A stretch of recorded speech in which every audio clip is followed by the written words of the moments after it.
My name is Marlene, and am 34 years old.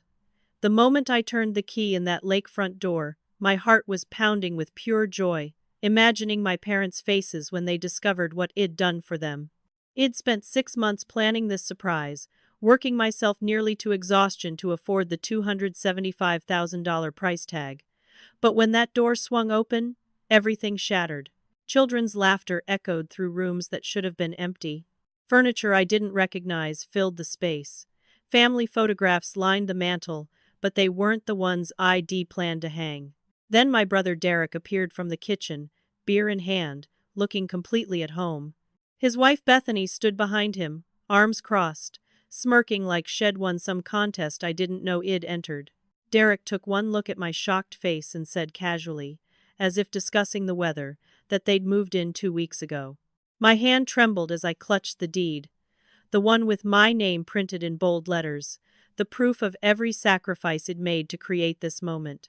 Before we dive deeper into what happened next, I'd love to know where you're watching from. Drop your city or country in the comments below.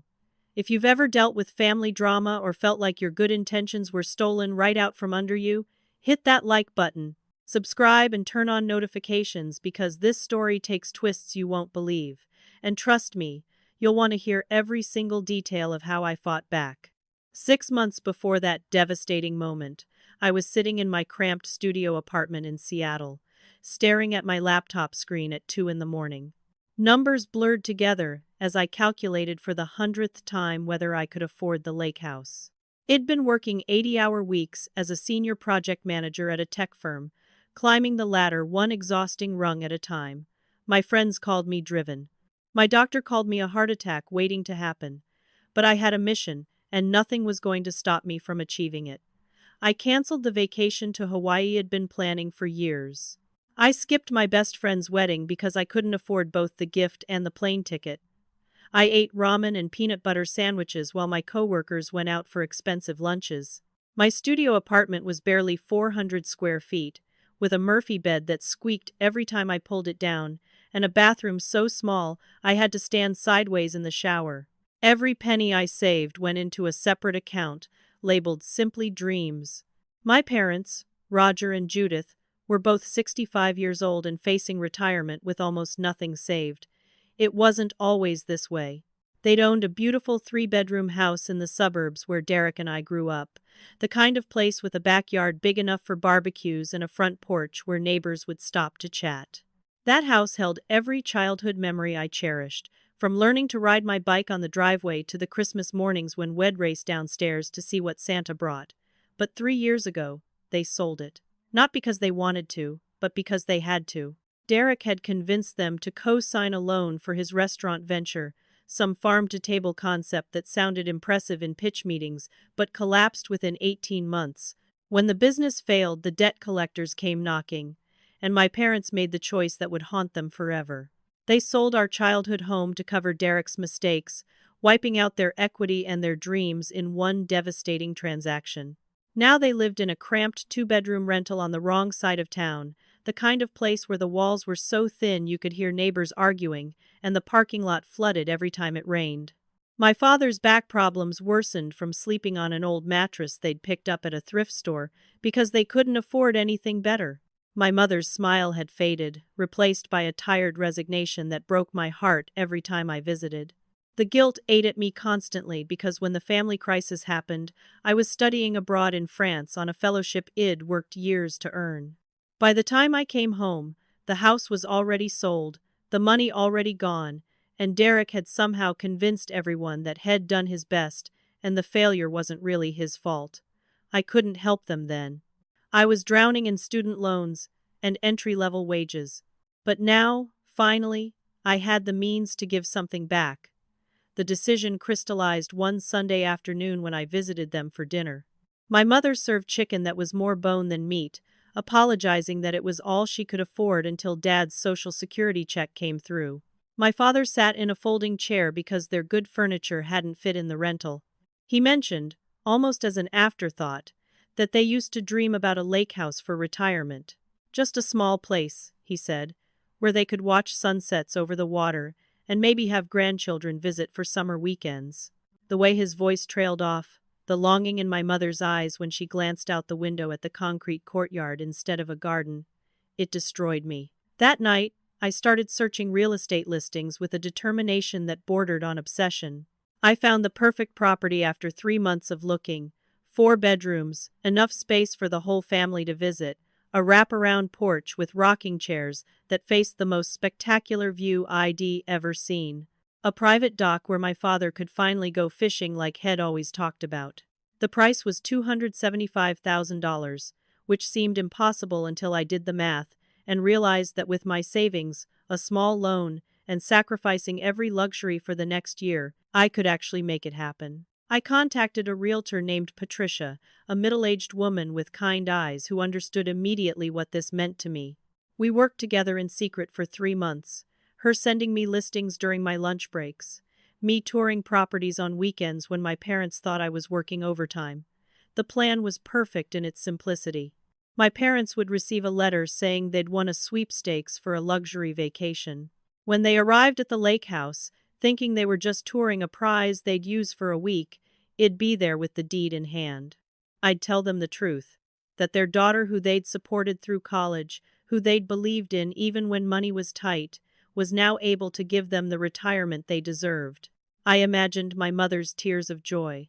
I imagined my father's bear hug. I imagined us sitting on that porch together, watching the sunset over water that reflected every color of the sky, finally at peace after years of struggle. The anniversary dinner would be the perfect setting. 40 years of marriage deserved a celebration that matched their love and sacrifice. I had it all planned down to the smallest detail, from the flowers I'd put in each room to the groceries I'd stock in the fridge, so they could cook their first meal there together. But life has a way of destroying perfect plans, and I was about to learn that lesson in the most brutal way possible. The day I walked up to that lake house with the deed in my trembling hands, expecting to give my parents the world, I instead discovered that someone had stolen it right out from under me. And that someone was family. I stood frozen in the doorway, my brain refusing to process what my eyes were seeing.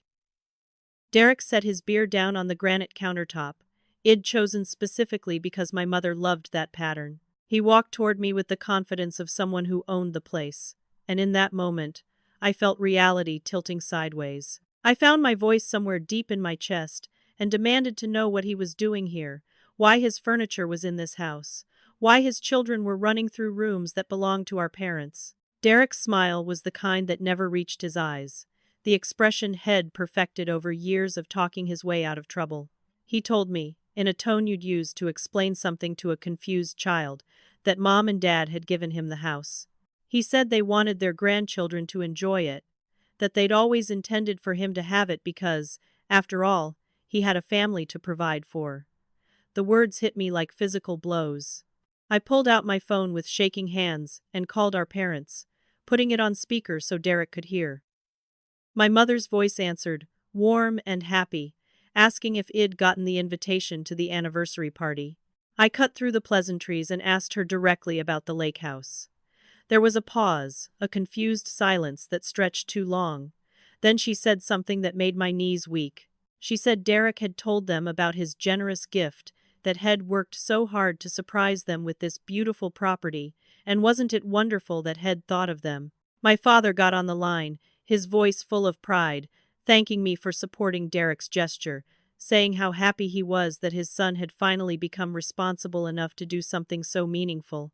I stared at Derek, and he stared back, and in his eyes, I saw a victory that had been planned and executed with precision. My mother was still talking, saying something about how Derek had shown them the paperwork just last week, how Head explained that Head been saving for years to make their dreams come true. I tried to interrupt, tried to tell them the truth, but the words stuck in my throat because I knew how insane I would sound. Derek's children ran past us, the youngest bumping into my leg without apologizing. Bethany appeared again, this time holding a dish towel like she belonged in that kitchen, and told my mother that they needed to go, that dinner was almost ready. My mother said goodbye, said she loved us both, said she'd see us at the party next weekend. The line went dead. The silence that followed was suffocating.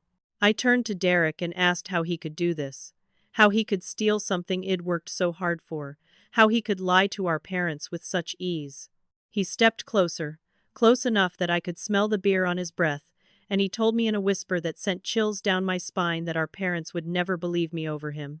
He said I'd always been the one who left, the one who chose career over family, the one who was too busy climbing the corporate ladder to notice when people needed help. He told me He'd make sure everyone knew I was just jealous, just bitter that He'd thought of this first.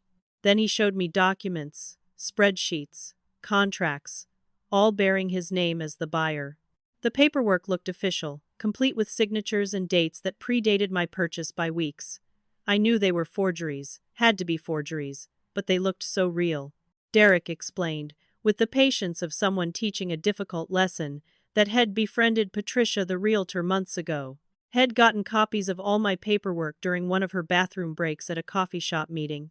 He'd paid someone to recreate everything with his name instead of mine. He'd filed the false documents with the county. He'd shown our parents proof of purchase. He'd moved his family in before I could stop him. Every step had been calculated, every lie layered on top of another until the truth was buried so deep no one would believe it existed. Bethany joined him, her hand possessively on his shoulder, and told me I'd always been the selfish one. She said everyone knew I was too focused on myself to really care about family. She reminded me that I hadn't been there when the restaurant failed, that I'd been across an ocean living my best life while they struggled. She said my parents had already accepted the truth, that Derek was the good son who came through when it mattered, and I was just the daughter who sent checks but never showed up. The accusations stung because there was a grain of truth in it, twisted and manipulated until it became a weapon, but real enough to draw blood. Derek delivered his final threat with a smile that made my stomach turn. He said if I tried to expose him, He'd tell our parents that I was the one trying to steal his thunder, that I was making up stories because I couldn't stand to see him succeed. He'd been planting seeds for months, he explained, casually mentioning to Mom how I never had time for phone calls, telling Dad I'd said family dinners were boring, creating a narrative where I was the villain in a story I didn't even know I was part of. He'd laid the groundwork so thoroughly that anything I said now would sound like desperate lies from a jealous sibling. I left that house with tears streaming down my face. My carefully planned surprise destroyed, my sacrifice stolen, and my relationship with my parents damaged in ways I was only beginning to understand. I sat in my car in the driveway, hands gripping the steering wheel until my knuckles turned white, and realized that this wasn't just about a house anymore. This was war, and Derek had fired the first shot before I even knew we were fighting. But He'd made one critical mistake. He'd underestimated how far I was willing to go to expose the truth and take back what was mine. The next morning, I woke up in my studio apartment, with eyes swollen from crying and a determination burning in my chest that felt almost dangerous. I'd spent the night researching lawyers, reading property law, and making lists of everyone who might help me prove what Derek had done. By the time the sun came up over Seattle's skyline, I had a plan. It wasn't a great plan, and it would probably cost me more money I didn't have, but doing nothing wasn't an option. I contacted a lawyer named Gregory Hartwell, whose office was in a modest building downtown. The kind of attorney who takes on cases because they're right, rather than because they're profitable. Gregory listened to my story with the kind of focused attention that made me feel heard for the first time since this nightmare began. He reviewed every document I brought, spreading papers across his desk like puzzle pieces that didn't quite fit together. After 2 hours of examination, he delivered news that was both hopeful and devastating. My name was absolutely on the original deed. My bank records proved beyond any doubt that I'd made every payment. The paper trail was clear and convincing. But Derek had created a parallel universe of documentation that looked equally legitimate. He'd filed paperwork claiming the house was a family gift, and our parents had unknowingly signed transfer documents when He'd told them he needed their signatures for insurance purposes. Gregory explained that we could win this in court eventually, but the legal battle would take months, possibly years. It would cost tens of thousands of dollars in attorney fees. And most importantly, it would tear our family apart in very public and permanent ways. I left his office feeling more defeated than when I'd arrived. Legal victory was possible but Pyrrhic. I needed a different approach. something that would expose Derek's pattern of behavior in ways that even our parents couldn't deny. That's when I remembered Amber, my childhood best friend wooed, known our family for decades. I drove to her house across town, a cozy bungalow where she lived with her husband and 2 dogs. Over coffee in her kitchen, I told her everything. Amber listened with growing horror, but when I finished, she wasn't surprised. She admitted something Shed never told me before. She remembered when I was in college, when Derek had claimed I'd given him money for his restaurant. At the time, it had seemed odd because I was drowning in student debt, but Derek had been so convincing, so earnest in his explanation that I'd wanted to help him pursue his dreams. The truth, Amber revealed, was much darker. Derek had stolen checks from my graduation gifts, the envelopes that aunts and uncles and family friends had pressed into my hands with congratulations and hope for my future. Had forged my signature and deposited them into his own account. By the time I returned from France, the money was long gone, absorbed into his failed business venture. Our parents never knew because Derek had told them I'd willingly invested in his dream, and I'd never corrected the story because I didn't know it needed correcting. Another layer of lies. Another theft hidden beneath family loyalty and assumptions. Armed with this information, I contacted Derek's ex-business partner, a man named Vincent who I'd met briefly at the restaurant's opening night. Vincent had disappeared from our family's life after the bankruptcy, and I'd always assumed had simply moved on. But when I reached him by phone and explained why I was calling, his bitter laugh told me there was more to that story. He agreed to meet me at a restaurant, ironically enough, and over lunch, he laid out the truth about Derek's business failure. Derek had embezzled $40,000 from the restaurant, siphoning money into personal accounts for almost a year before Vincent discovered what was happening. When Vincent confronted him, Derek had turned the tables with masterful manipulation. Had gone to our parents first, crying about how his partner was stealing from him, how Head trusted Vincent only to be betrayed. By the time Vincent tried to tell his side of the story, our parents had already chosen to believe their son. Vincent showed me bank statements Head kept, transaction records that proved systematic theft. Head considered pressing charges but decided against it when he saw how destroyed our parents were by the restaurant's failure. He didn't want to add criminal prosecution to their burden. Now, hearing that Derek was doing the same thing to his own sister, Vincent's guilt over staying silent was palpable. He gave me copies of everything he had, documentation spanning 2 years that showed Derek's pattern of financial manipulation and fraud. The picture was becoming clearer, and it was uglier than I'd imagined.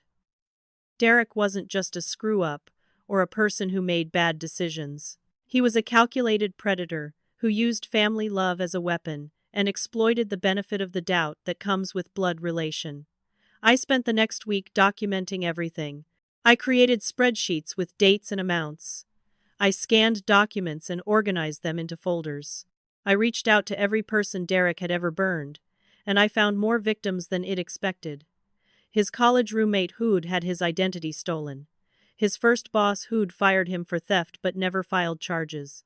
A neighbor from years ago Hood loaned him money that was never repaid. Each conversation added another piece to a mosaic of deception that had been building for Derek's entire adult life. My plan crystallized around the anniversary party, now just 2 weeks away.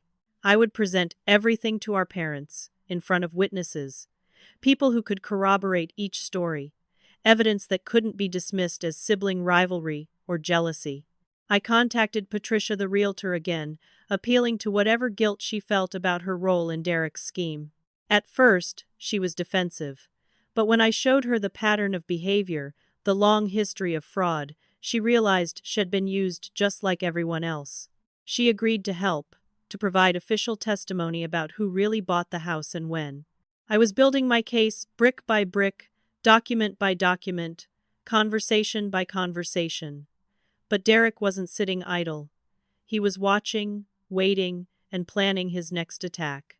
I was about to learn that when you corner a predator, they don't surrender.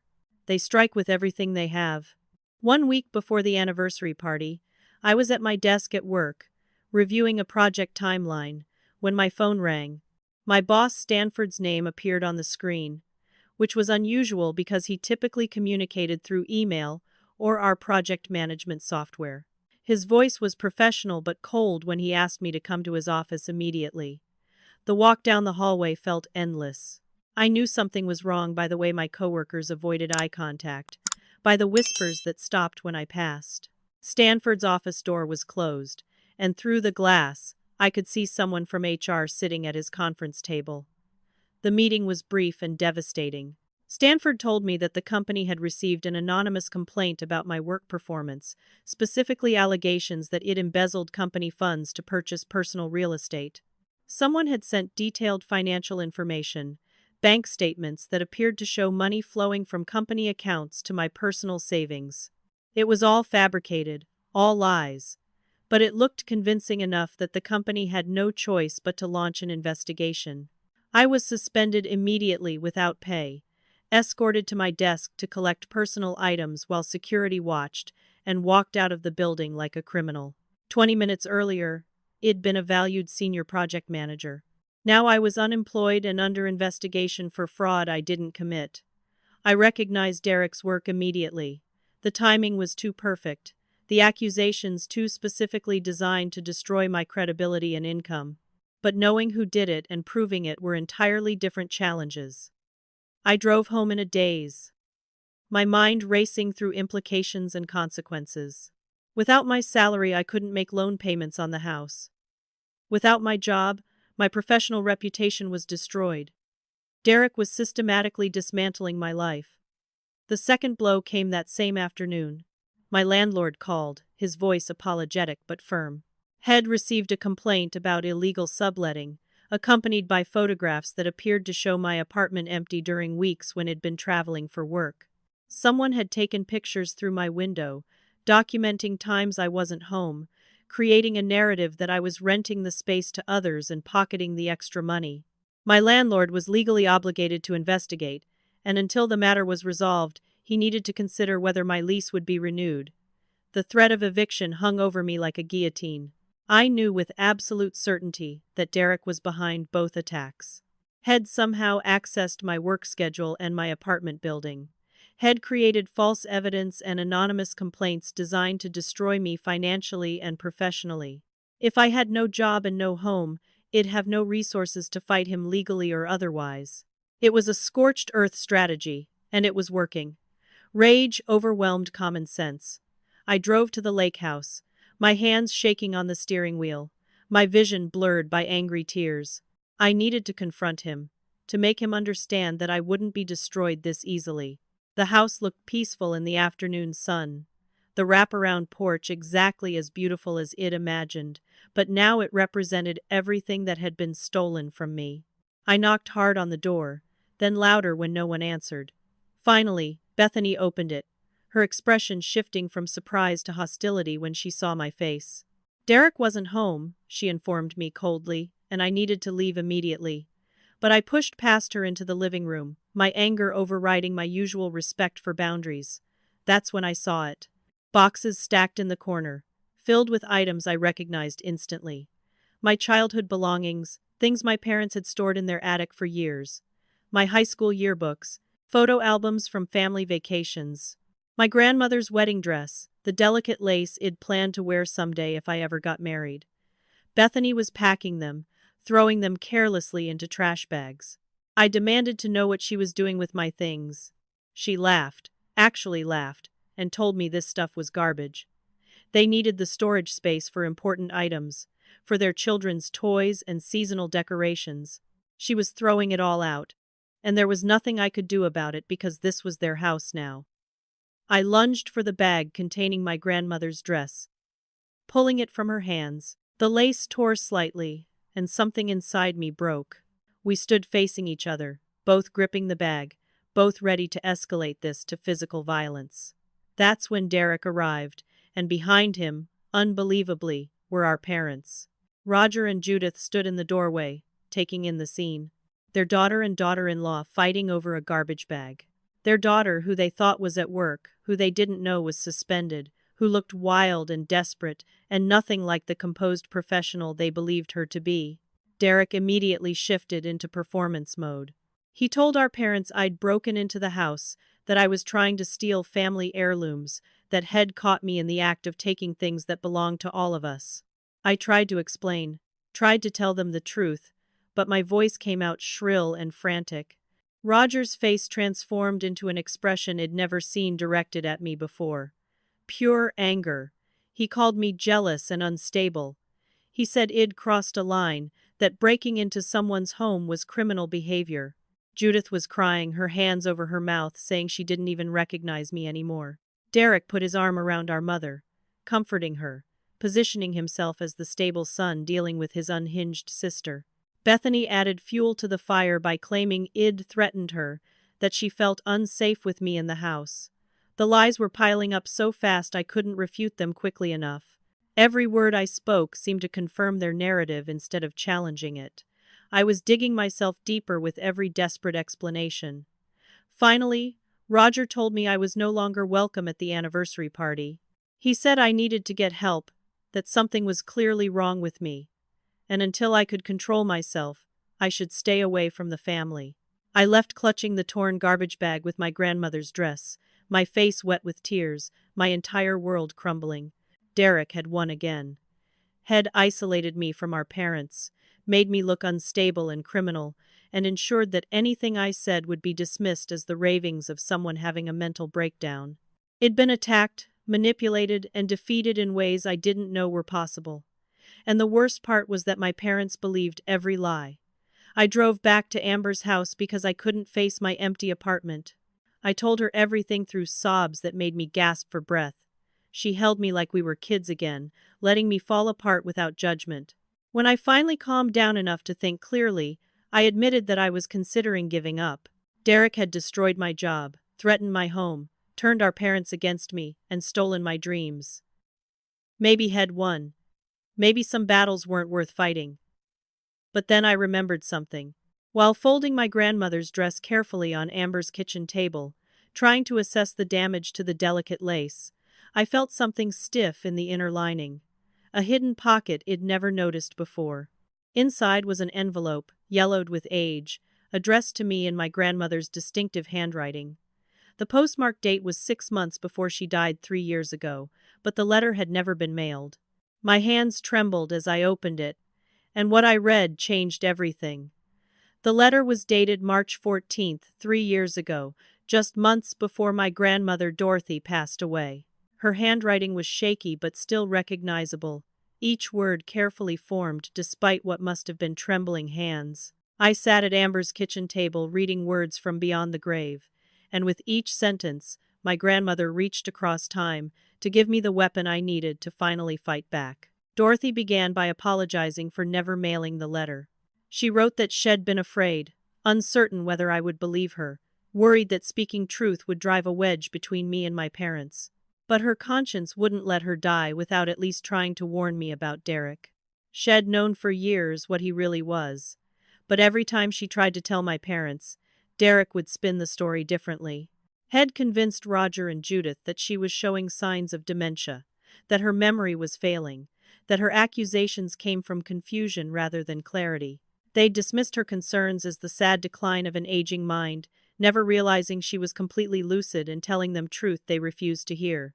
The letter detailed things I'd never known. Dorothy wrote about catching Derek stealing money from my grandfather's wallet when he was still in high school.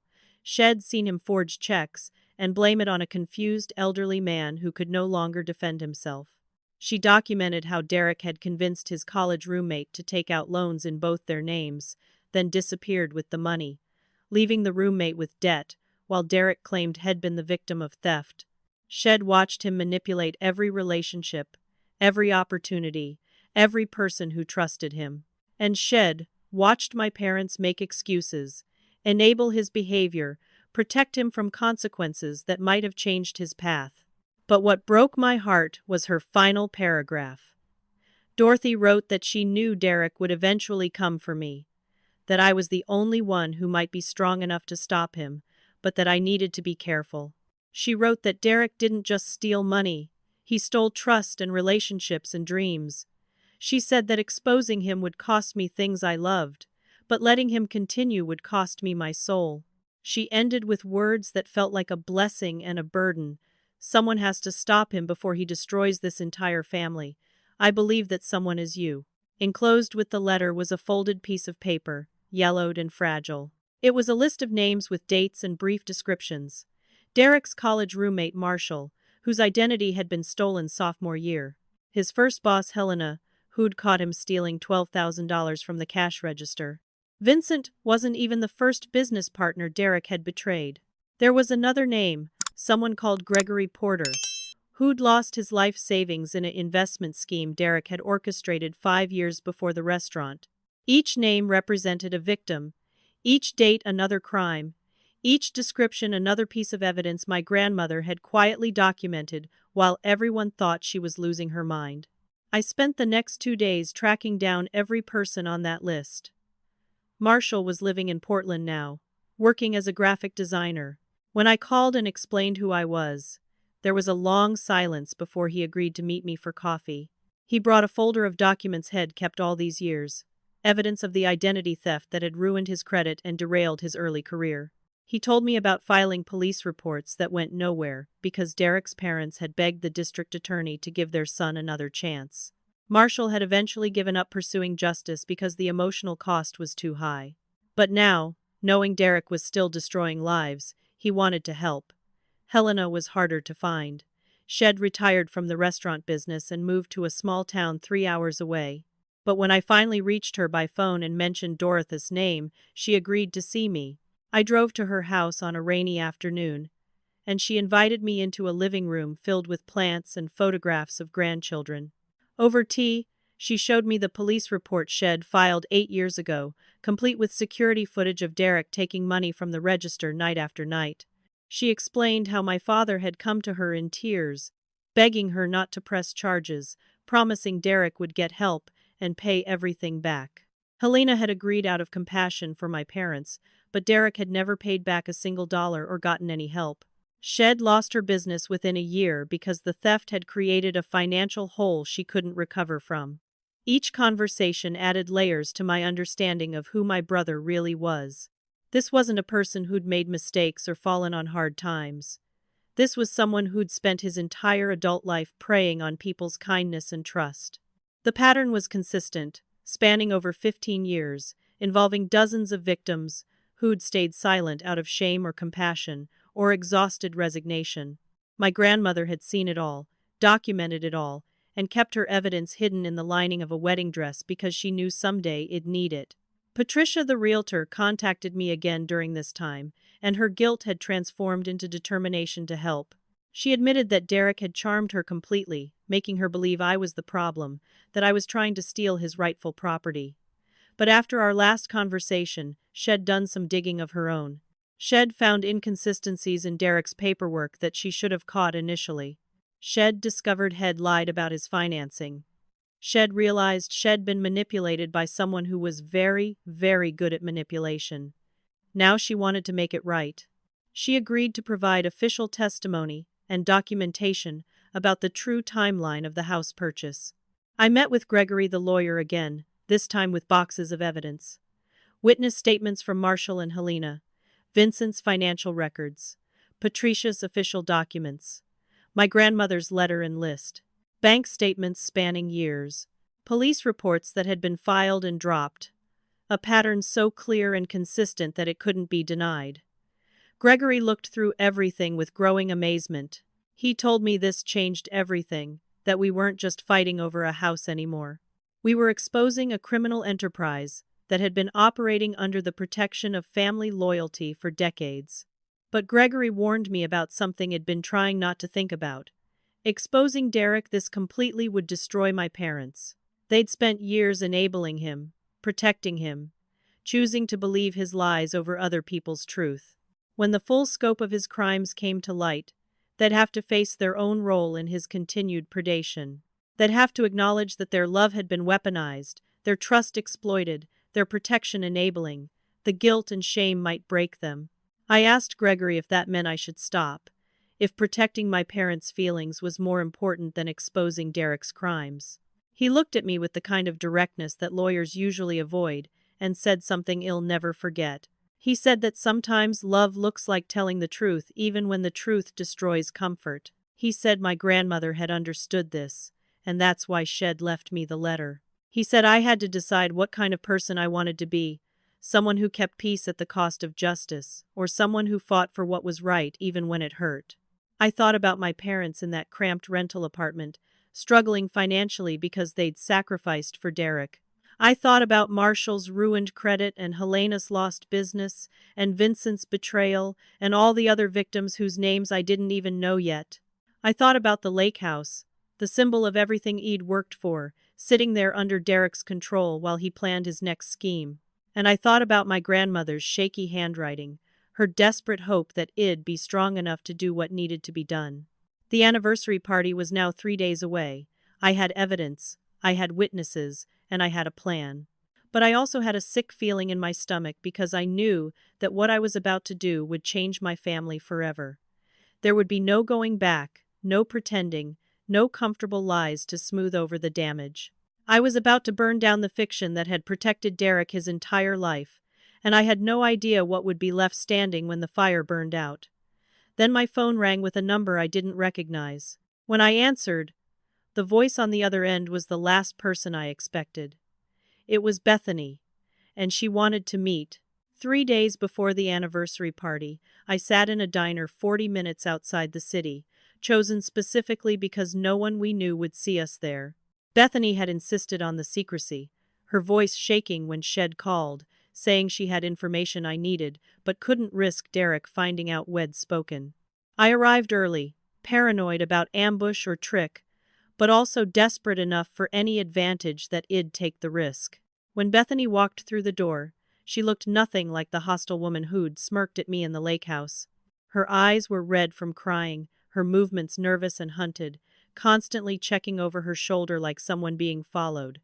She slid into the booth across from me and immediately started crying.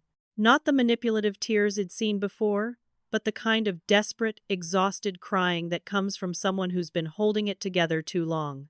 I handed her napkins and waited, suspicion warring with something that might have been pity. When she finally composed herself enough to speak, what came out was a confession I hadn't expected. She told me she wanted out of the marriage, out of the lies, out of the life Derek had trapped her in. She said she was terrified of him, that the charming man Shed married had revealed himself to be something monstrous, and Shed spent the last 2 years trying to protect her children from seeing what Shed finally accepted was true. Bethany explained that Derek had been physically and emotionally abusive for years, controlling every aspect of her life, in ways that had escalated gradually until Shed found herself completely isolated. He monitored her phone, tracked her location through an app head installed without her knowledge, controlled all their finances, and threatened to take the kids if she ever tried to leave. Shed played along with his schemes, including the one against me, because the alternative was losing everything she loved. But now Shed discovered something that changed the equation completely. Derek was planning to take out a home equity loan on the lake house, claiming he needed money for renovations.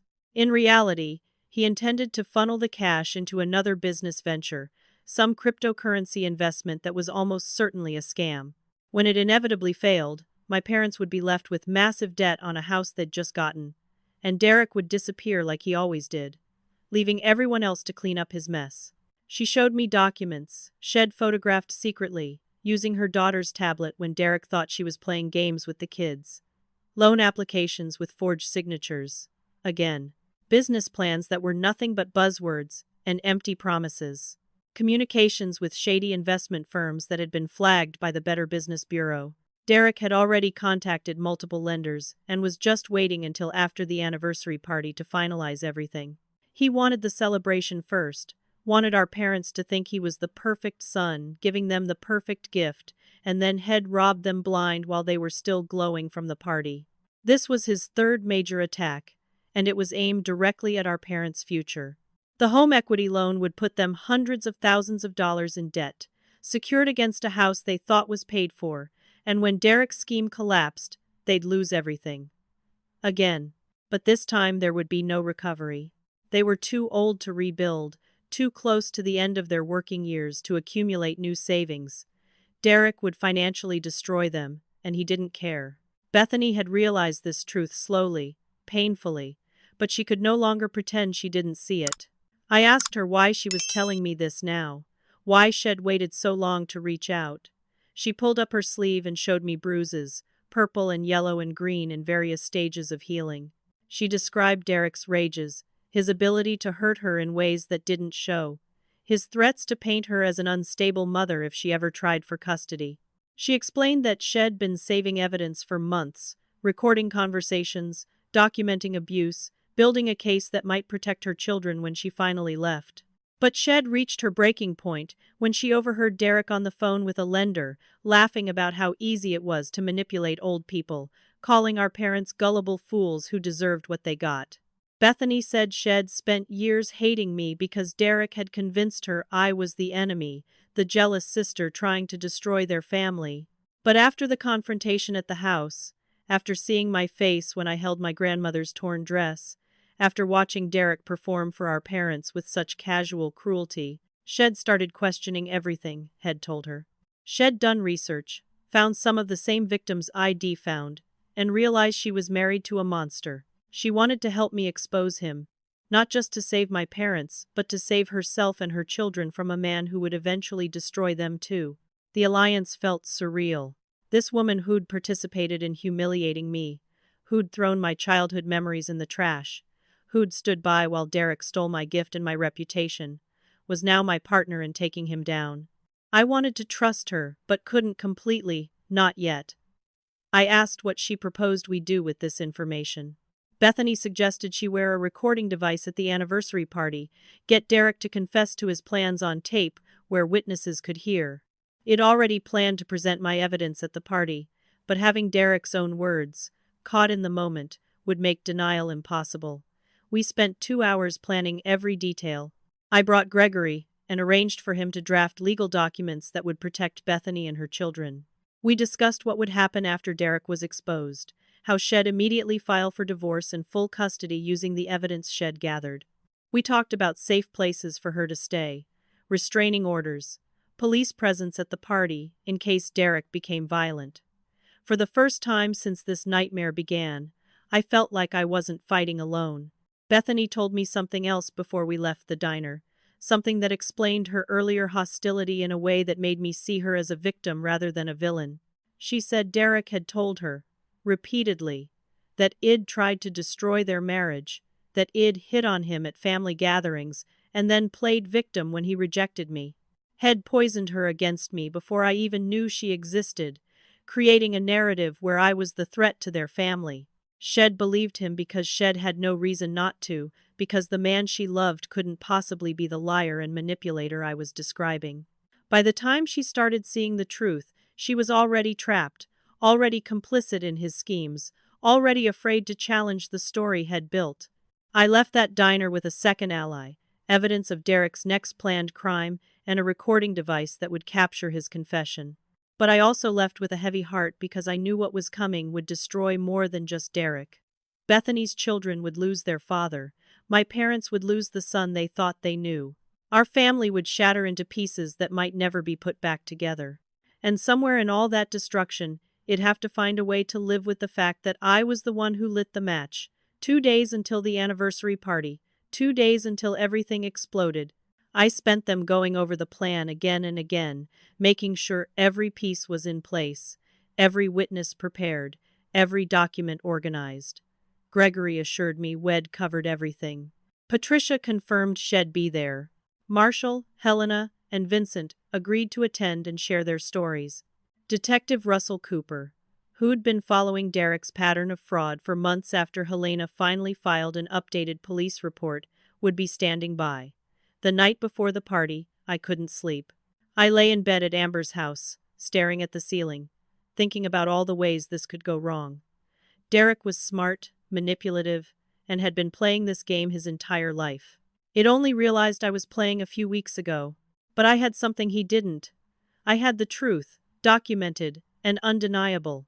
I had victims willing to speak. And I had a grandmother's blessing from beyond the grave, her handwriting on yellowed paper telling me I was strong enough to do what needed to be done. Tomorrow, it'd either save my family or destroy it. Possibly both. Either way, the lies would end, and Derek would finally face consequences for decades of crimes. I just had to be brave enough to see it through. The morning of the anniversary party arrived with weather that felt like a cruel joke.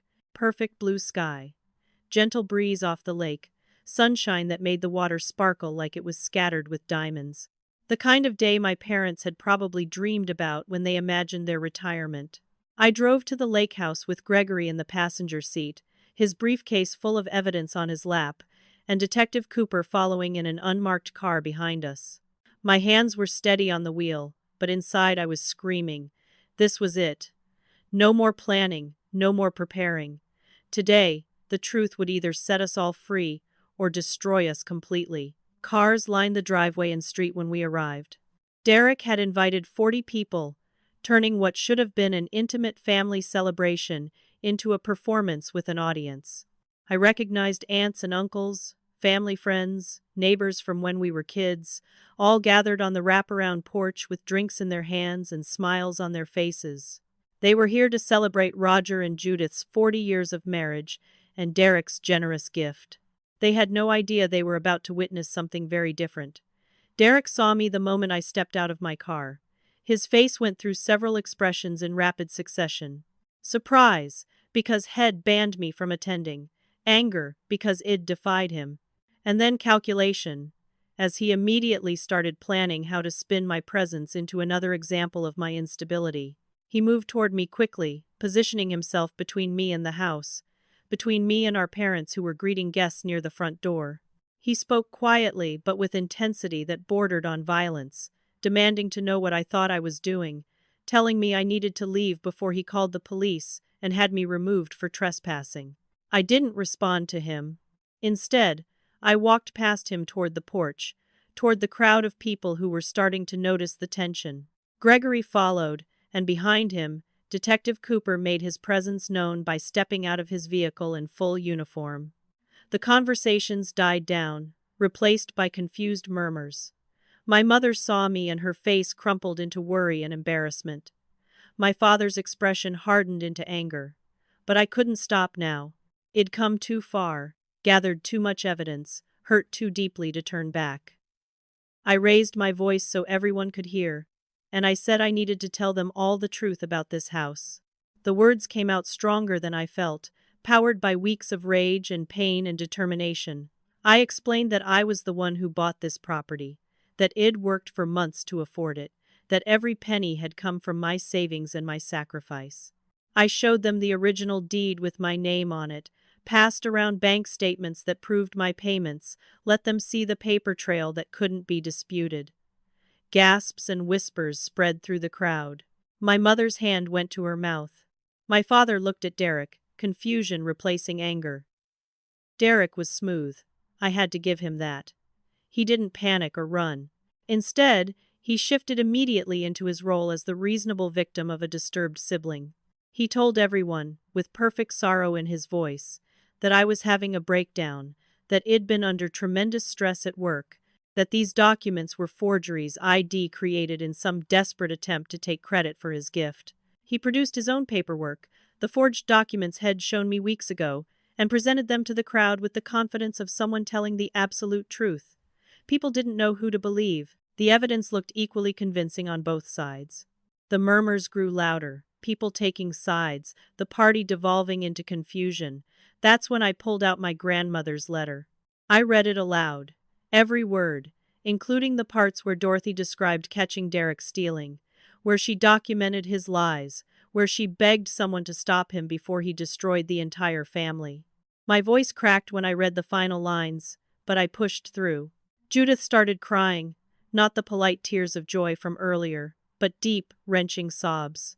She remembered her mother trying to warn her, remembered dismissing those warnings as dementia, remembered choosing to believe her son over her own mother.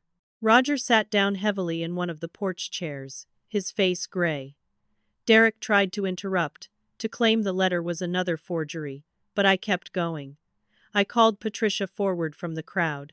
She stepped up, professional and guilty, and confirmed in front of everyone that I was the real buyer, that Shed worked with me for months, that Derek had manipulated her into providing him copies of confidential documents.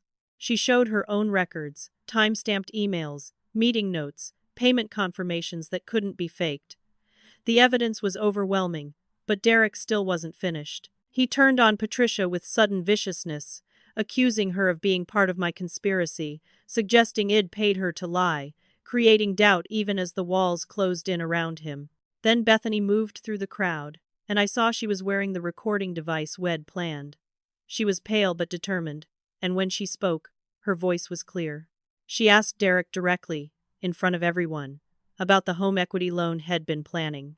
She asked him about the cryptocurrency investment, about the forged signatures, about his plan to take out hundreds of thousands of dollars against a house that didn't belong to him. Derek's face went blank with shock. He hadn't expected his own wife to betray him. Hadn't seen this attack coming from inside his fortress. He denied everything, but Bethany pulled out her phone and played a recording. Derek's voice filled the afternoon air, casual and cruel, talking about how easy it would be to get the loan approved, how his parents would never know until the money was gone, how Marlene wouldn't be able to prove anything because Head already discredited her completely. The recording continued, and we all heard him laugh about manipulating old people, calling our parents gullible, dismissing their pain as insignificant compared to his plans. The silence that followed was absolute. No one moved. No one spoke. Even the birds seemed to stop singing. Derek lunged at Bethany, and everything happened very fast. Detective Cooper moved forward, intercepting him before he could reach her. Derek struggled, screaming threats, his mask finally dropping completely, to reveal the rage underneath. He shouted that Bethany would lose the kids, that I'd pay for this, that everyone in the family would regret turning against him. It took 2 more officers, who'd been waiting nearby, to restrain him. They put him in handcuffs while he fought and cursed, while my mother sobbed and my father sat frozen in his chair, while 40 witnesses watched the golden boy of our family reveal his true nature. But I wasn't finished. I called forward Marshall, Derek's college roommate who'd had his identity stolen. Marshall stepped up nervously and told his story, showed his documentation, explained how Derek had ruined his credit and his early career. Then Helena, Derek's first boss, shared how Head embezzled $12,000 and how my father had begged her not to press charges. Vincent came forward and presented the bankruptcy documents, proving Derek had stolen from the restaurant and blamed his partner. 4 separate attacks exposed, 4 separate victims speaking truth, a pattern spanning 15 years that couldn't be denied or explained away. The crowd wasn't a crowd anymore. It was a collection of shocked individuals, each processing their own relationship with Derek, each wondering if they'd been manipulated too. My aunts and uncles looked at my parents with pity and horror. Family friends edged toward their cars, wanting to escape the destruction of what should have been a celebration. Derek was still screaming as the police led him toward their vehicle, still claiming innocence, still trying to manipulate, even as the evidence crushed him. My father finally stood up. He walked to where I stood on the porch, surrounded by evidence and witnesses and the ruins of our family's illusions. He looked at me with an expression I couldn't read, something between devastation and understanding. He asked, in a voice barely above a whisper, if everything I'd presented was true. I told him yes, all of it, documented and provable and undeniable. He asked why I'd done this in front of everyone, why I'd destroyed the party and humiliated them publicly. I looked him in the eye and said because Derek had left me no choice. Because private confrontations were met with more lies. Because the only way to stop him was to expose him so completely that denial became impossible.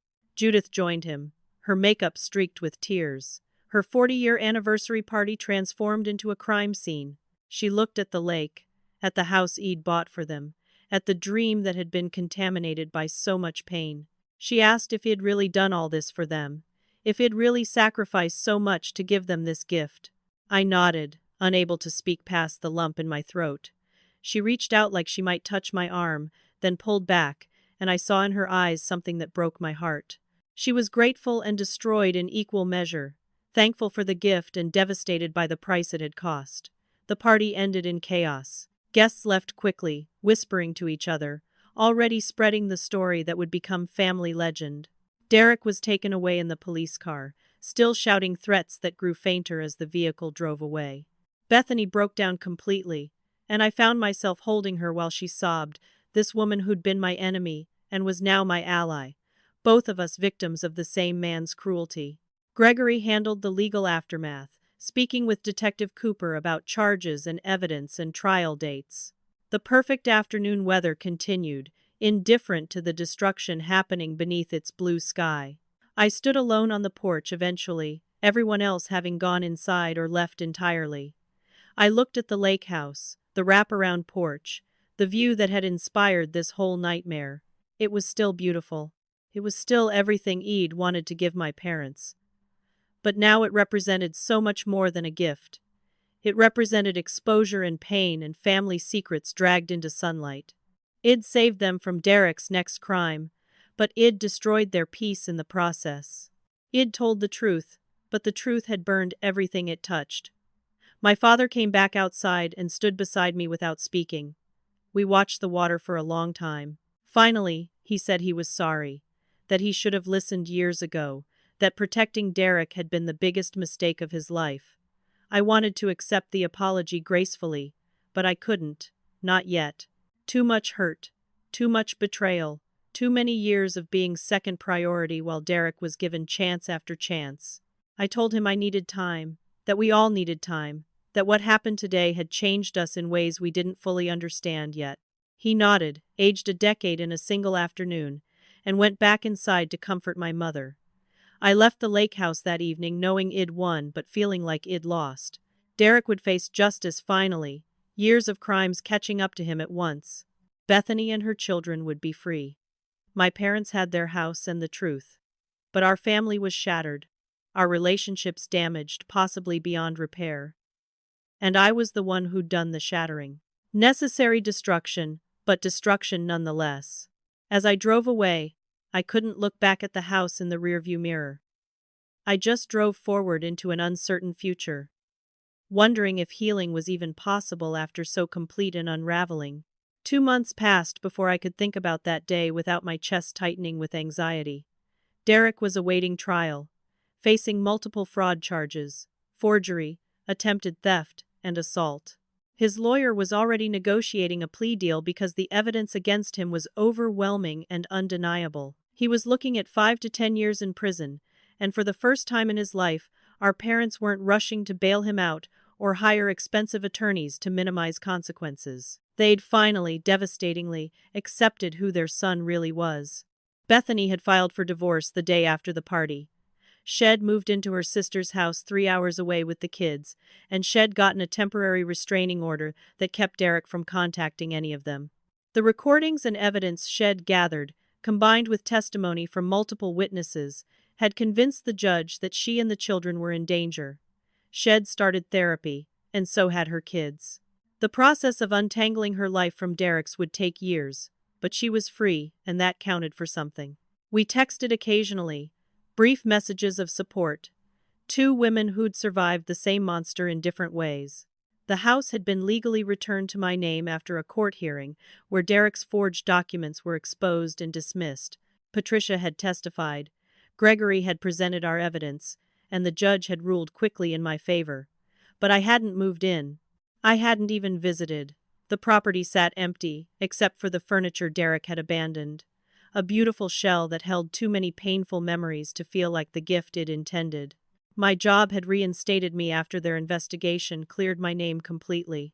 They'd even issued a formal apology and a small settlement for the suspension, though no amount of money could repair the damage to my professional reputation or the trust I'd lost with colleagues who'd witnessed my humiliation. What hadn't healed were my relationships with my parents. They'd tried calling several times in the weeks after the party, but I'd let the calls go to voicemail. I'd listened to my mother's tearful apologies and my father's gruff attempts at explaining their choices, but I hadn't been ready to respond. The hurt was too fresh. The betrayal too deep. They'd chosen Derek over me again and again for years, and one afternoon of exposed truth didn't erase decades of being invisible, while my brother's failures took center stage. I knew I'd have to face them eventually, but I'd needed space to process everything that had happened, to figure out who I was in this new reality, where family loyalty had been revealed as selective and conditional. Finally, on a cold afternoon in late autumn, I drove to their rental apartment. They'd moved back there from the lake house, unable to live in a place that represented so much pain despite its beauty. I sat in my car for 10 minutes before I could make myself get out and walk to their door. Roger answered, and the change in him shocked me. Head aged dramatically, his face deeply lined with new wrinkles, his shoulders stooped in a way I'd never seen before. He looked at me with an expression that mixed hope and fear, like he wasn't sure if I'd come to reconcile or to deliver a final rejection. We sat in their small living room, the same cramped space I'd visited months ago when this whole nightmare started. Judith made tea with shaking hands, and we sat in uncomfortable silence until she finally spoke. She said they'd failed me, failed Derek, failed themselves. She said they'd spent 2 months in therapy trying to understand how they'd enabled such destructive behavior for so long, how they'd chosen comfortable lies over difficult truths, how they'd sacrificed one child's well-being to protect another child's ego. Roger added that they'd always known something was wrong with Derek, had seen signs for years, but it had been easier to ignore red flags than to confront the possibility that their son was fundamentally broken. My mother cried through most of her apology, explaining that she'd been afraid of losing Derek, afraid that if they pushed too hard or demanded accountability, he'd disappear from their lives completely. She said that fear had made them enablers, had made them blind to the damage they were doing to me by always prioritizing his needs. She admitted they'd made me responsible for Derek's failures in subtle ways, expecting me to be strong enough to handle being second priority, assuming I'd understand and forgive because that's what good daughters do. The guilt in her voice was palpable, genuine, and it didn't make me feel better. It just made me sad for all of us. I finally let my own anger out, and it poured like water from a broken dam. I told them about every time I'd felt invisible, every sacrifice I'd made that went unnoticed, every moment I'd watched them excuse Derek's behavior while holding me to impossible standards. I screamed about the childhood fund he'd stolen, about the restaurant debt that cost them their home, about the lake house he'd claimed as his own, about the years I'd spent trying to earn love that should have been freely given. I told them I'd given them everything, my time and money and dreams, and they'd given him excuses and second chances and unconditional support. Roger broke down in a way I'd never seen.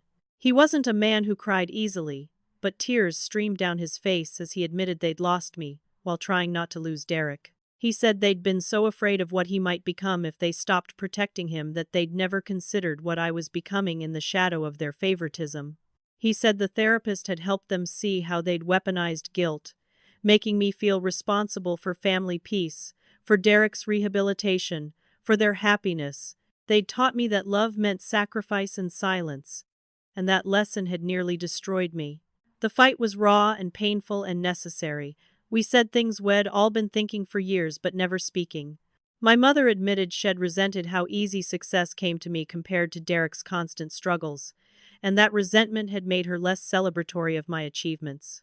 My father confessed he'd sometimes wished I was more like my brother, more in need of help, because it would have given him a purpose he'd lost when I became independent.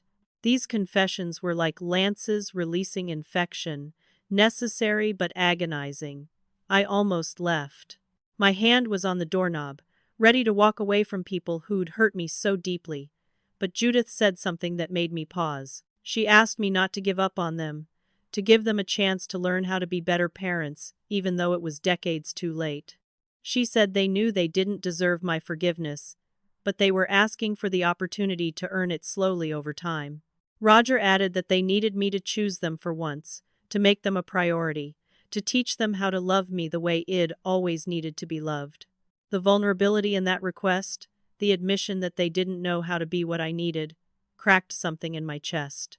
I turned from the door and told them I needed them to choose me too, consistently and actively, not just in this moment of crisis but in all the boring, ordinary moments that make up a life. I said I needed them in therapy, individually and together, willing to do the uncomfortable work of examining their choices and changing their patterns.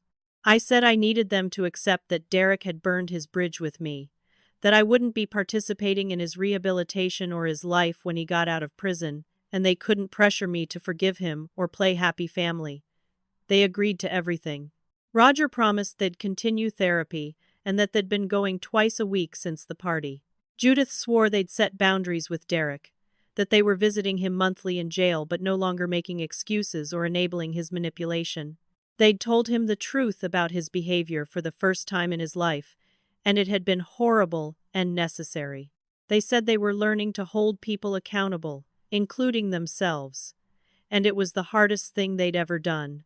We talked for hours, crying and yelling and occasionally laughing at the absurdity of it all. By the time I left, nothing was fixed, but something had shifted. We'd been honest in ways our family had never practiced. We'd named the dysfunction instead of pretending it didn't exist. We'd started, tentatively and painfully, to build something real on the ruins of comfortable fiction. I gave them the keys to the lake house before I left. I told them it was always meant for them, that despite everything that had happened, I wanted them to have the retirement they deserved. But I also told them I needed time before I could visit them there, that the house held too much pain for me to pretend otherwise. They accepted the keys with tears and gratitude and understanding. They said they'd wait as long as I needed, that I'd always be welcome but never pressured. 6 months passed after that conversation. We spoke weekly on the phone, awkward at first but gradually more natural. They sent pictures of the lake house redecorated with tasteful furniture and family photos that included me prominently.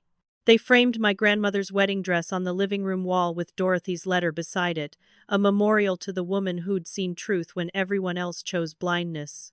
My father started fishing from the dock and sending me pictures of his catches. My mother planted a garden and named different sections after her children, mine filled with flowers and Derek's left empty until he earned the right to be included again. Bethany and I met monthly for coffee. She'd gotten a job as a school administrator and was thriving in ways she'd never been allowed to before. Her kids were healing slowly, and she'd started dating someone who treated her with gentleness and respect. She told me once that I'd saved her life by refusing to let Derek's lies stand unchallenged, and I told her she'd saved mine by choosing to be brave when it mattered most. We'd both survived the same monster, and that shared trauma created a bond that surprised us both. Derek pleaded guilty to multiple charges and was sentenced to 7 years in prison. My parents visited him monthly with a therapist present, finally learning to have honest conversations instead of enabling ones. They told him they loved him but wouldn't excuse him anymore, that he'd have to face consequences and do the hard work of changing if he wanted relationships with them after his release. He was angry and manipulative at first, but gradually, with nowhere left to run, he started to engage in actual therapy. Whether it would make a lasting difference remained to be seen, but at least the cycle of protection and enabling had finally been broken. I went back to therapy myself, processing years of feeling less than, of believing love had to be earned through sacrifice, of thinking my worth was measured by how much I could give. I learned to set boundaries, to say no without guilt, to recognize that real love doesn't require you to destroy yourself. I learned that standing up for myself wasn't selfish but survival, and that sometimes burning down lies is the only way to build something authentic. 9 months after the anniversary party, I finally felt ready to visit the lake house. I called my parents and told them I'd like to come for dinner, just the 3 of us. They were thrilled and nervous, wanting everything to be perfect but trying not to pressure me with their expectations. I drove there on a Saturday afternoon, the autumn leaves painting the landscape in colors that took my breath away. When I pulled into the driveway, my parents were waiting on the porch, not rushing down to greet me but giving me space to approach at my own pace. The lake house looked different than I remembered, softer somehow, like time and intention had healed some of the violence that had happened here. My parents had respected the property in ways Derek never would have, treating it like the sacred gift it intended rather than something they were entitled to possess. I walked up the porch steps slowly, taking in details I'd been too devastated to notice before. Wind chimes my mother had hung that sang softly in the breeze, a welcome mat that said family, rocking chairs positioned to face the water, exactly as I'd imagined. My grandmother's wedding dress hung on the living room wall in a museum-quality frame, the torn lace expertly repaired by a seamstress my mother had found. Beside it, also framed, was Dorothy's letter to me, her shaky handwriting preserved behind glass like the treasure it was. My mother saw me staring at it and explained that they wanted everyone who visited to know the truth, to understand that this house existed because of courage and sacrifice, not because of lies.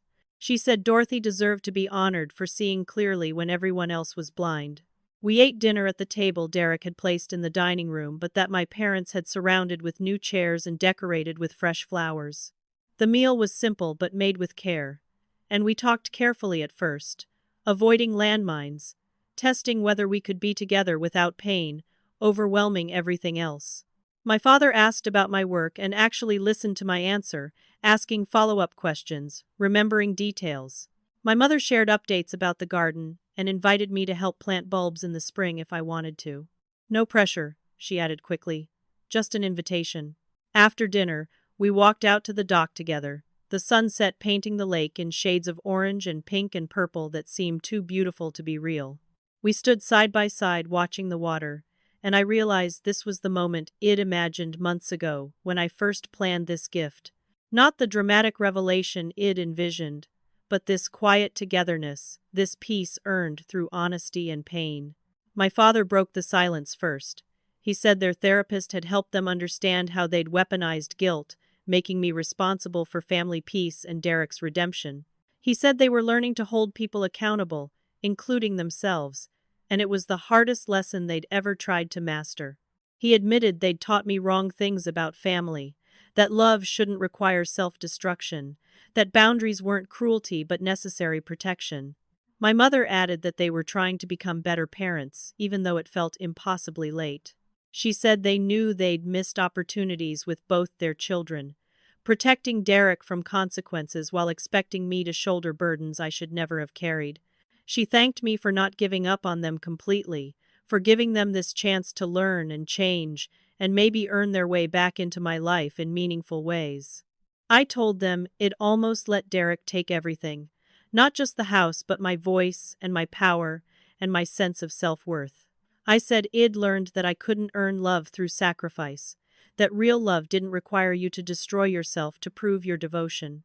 I'd spent years trying to be good enough, successful enough, giving enough to deserve their attention and affection. But the truth was simpler and harder. I'd always deserved those things, not because I earned them, but because I existed. My father said something then that surprised me. He said I'd saved more than the house when I exposed Derek.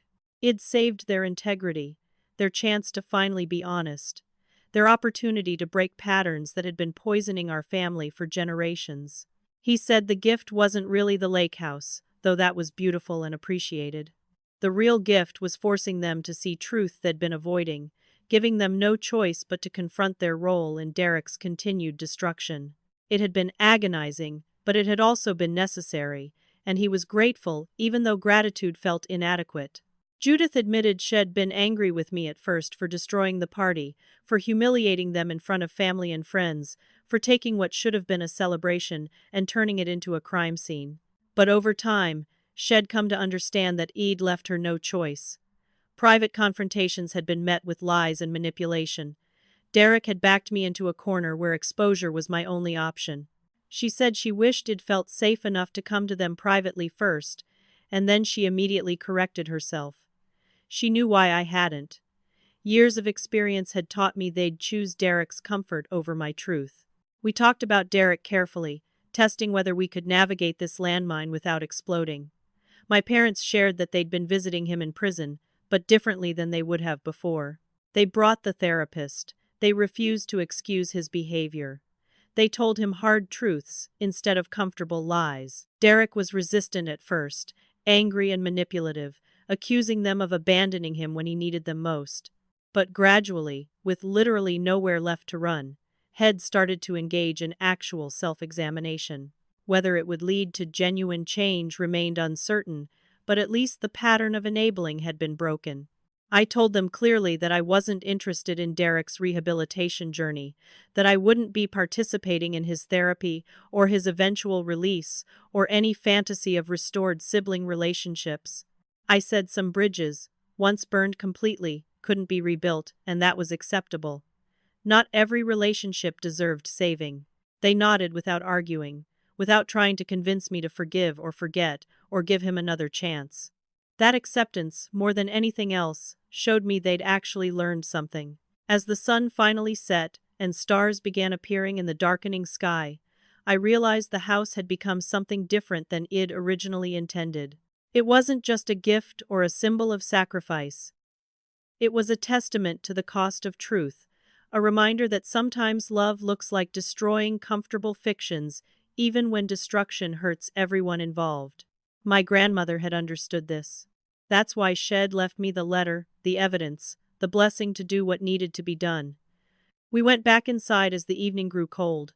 My mother had prepared the guest room for me, just in case I wanted to stay overnight. I hadn't planned to, but standing in that room with its comfortable bed and thoughtful touches, I realized I wanted to sleep here for the first time. I wanted to wake up to the lake view and morning light, and the possibility that beautiful things could exist even after terrible pain. That night, lying in bed, listening to water lap against the dock, I felt my grandmother's presence like I hadn't since she died. I whispered into the darkness, telling Dorothy that I'd done what she asked. I'd stopped Derek. I'd exposed the truth. I'd refused to let him destroy anyone else. It had cost me things I'd loved, but it had also revealed who I really was underneath all the performance and people-pleasing and desperate attempts to earn love I'd always deserved. Morning came with birdsong and light streaming through windows that faced the lake. I walked out to the dock in my pajamas, coffee in hand, and watched mist rise from the water like ghosts. My father joined me, and we stood together without speaking until he said something simple and profound. He said family isn't about blood, it's about who shows up with truth and love. He said I'd shown up for them, even when they hadn't shown up for me, and he was sorry it had taken so long to recognize that gift. I told him I'd learned to show up for myself first, that self-loyalty wasn't betrayal but survival. I'd spent years being the person everyone else needed me to be, sacrificing and silencing and shrinking to make room for Derek's chaos. But that version of me had been slowly dying, suffocated by the weight of unspoken truth. Exposing Derek had been about saving him from future crimes, yes, but it had also been about saving myself from disappearing completely. My mother made breakfast, and we ate together at the table with lake view, and it felt almost normal. Not the family we used to be, because that family had been built on lies and selective blindness. But maybe the family we could become, built on honesty and accountability and earned trust. We talked about small things, ordinary things, and it was enough. More than enough. Before I left, I took one more walk around the property. I touched the porch railing I'd chosen, looked at the garden my mother had planted, stood on the dock where my father would fish. This house represented so much, pain and sacrifice and truth and healing all mixed together until they couldn't be separated. It would never be the simple gift of joy I'd originally imagined, but perhaps it was something more valuable. A reminder that sometimes the most loving thing you can do is refuse to participate in comfortable lies, even when truth costs you everything. I drove back to Seattle with my windows down, cold autumn air rushing through the car, feeling lighter than I had in months. Not healed, not completely, but moving toward something that looked like peace. I'd learned hard lessons through all of this. I'd learned that not everyone deserves unlimited chances, that enabling isn't kindness, that sometimes the most difficult thing and the right thing are exactly the same. I'd learned that family loyalty can be weaponized, that silence can be violence, that speaking truth is an act of courage even when it destroys relationships. Most importantly, I'd learned that standing up for myself, setting boundaries, demanding to be treated with basic respect, none of that was selfish or cruel. It was survival. It was self-love. It was finally understanding that I didn't need to earn my worth through endless sacrifice and silent suffering. It'd always been enough, exactly as I was, and anyone who couldn't see that didn't deserve access to me. Derek had tried to take everything, my money and my gift and my reputation and my family, but had failed in the most important way. He hadn't taken my voice or my power or my understanding of my own value. I'd found those things in the process of fighting back, in refusing to disappear quietly, in burning down lies even when the flames threatened to consume me too. My grandmother's words echoed in my mind as I drove. Someone has to stop him. I'd done that. Finally, completely, permanently. The cost had been high, measured in relationships strained and illusions shattered and pain that still ached in quiet moments. But the alternative would have been higher. Letting Derek continue destroying lives, sacrificing myself on the altar of family peace, teaching my potential future children that love meant accepting abuse and cruelty without protest. The lake house stands now as monument to all of this, beautiful and complicated and honest. My parents send pictures regularly, and sometimes I visit, and slowly, carefully, we're building something real on the ruins of what we thought we were. Derek will be released eventually, years from now, and what happens then remains uncertain. But I know one thing absolutely. I won't sacrifice myself to make his reintegration easier. I won't pretend away his crimes for the comfort of others. I won't light myself on fire to keep anyone else warm. As I pulled into my apartment parking lot, I realized I'd survived something I didn't think I'd survive. Not just Derek's attacks, but the destruction of family mythology, the exposure of decades of dysfunction, the public unraveling of comfortable lies. I'd walked through fire and come out burned but not consumed. Scarred but not broken.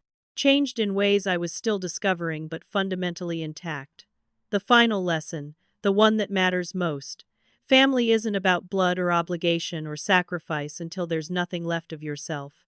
Family is about who shows up with truth and love, who sees you clearly and chooses you anyway, who doesn't require you to destroy yourself to prove your worth. I'd been looking for that in the people who shared my DNA while slowly, painfully, learning to be that person for myself first. I learned to be the person who shows up for me, who protects me from people who want to use my kindness as a weapon, who speaks truth even when my voice shakes, who understands that burning down lies is sometimes the only way to build something authentic and real and worth keeping. That wasn't betrayal. That was survival. And sometimes survival looks like giving an expensive gift, and sometimes it looks like exposing crimes at an anniversary party, and sometimes it looks like finally choosing yourself after a lifetime of choosing everyone else first. So let me ask you, have you ever had to choose between keeping peace and telling truth? Have you ever been the one who had to expose family secrets because staying silent would have destroyed you? Drop your stories in the comments because I know I'm not the only one who's walked this painful path. If this story resonated with you, hit that like button and share it with someone who needs to hear that standing up for yourself isn't selfish, it's survival. Subscribe for more real stories about the complicated truth of family relationships, because I'll be sharing more about what happened after this, including Derek's first letter from prison, and how my parents and I are still learning to rebuild trust. Thank you for listening to my story, for witnessing this painful but necessary journey, and for understanding that sometimes the most loving thing you can do is refuse to pretend anymore. I hope wherever you are, whatever family drama you're navigating, you find the courage to choose yourself without guilt. You deserve to take up space. You deserve to be heard. You deserve love that doesn't require your destruction. Stay strong out there.